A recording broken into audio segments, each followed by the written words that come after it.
又是一年杨梅季，花了100元买了10斤杨梅，个个又大又红，看着就非常诱人，肉质也非常厚，想不想咬一口呢？杨梅酒口感独透，香味浓郁，口味香醇，家人都爱喝。现在就安排上。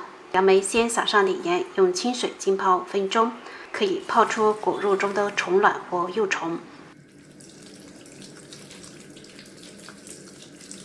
泡好，用清水冲洗干净。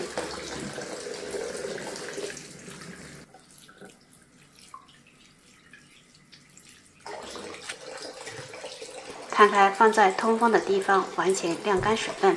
晾干后再去掉杨梅蒂。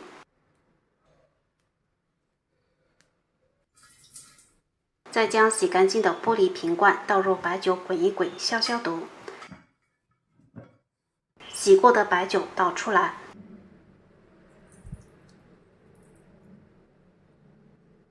先码上一层杨梅，一小撮老冰糖，一层杨梅，一层冰糖交替铺上。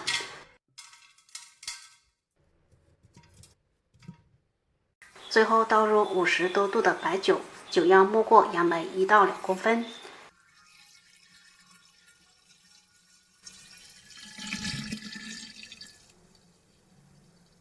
盖上盖子，密封保存。每隔3天可摇晃一下瓶子，酿制15至20天就可以喝了。这瓶是5月2号泡的野生杨梅，自家蒸馏的白酒，看上去较轴一些。这一瓶是5号泡的，买的杨梅1斤5元，酒厂买的高度白酒，酒色就非常的清澈。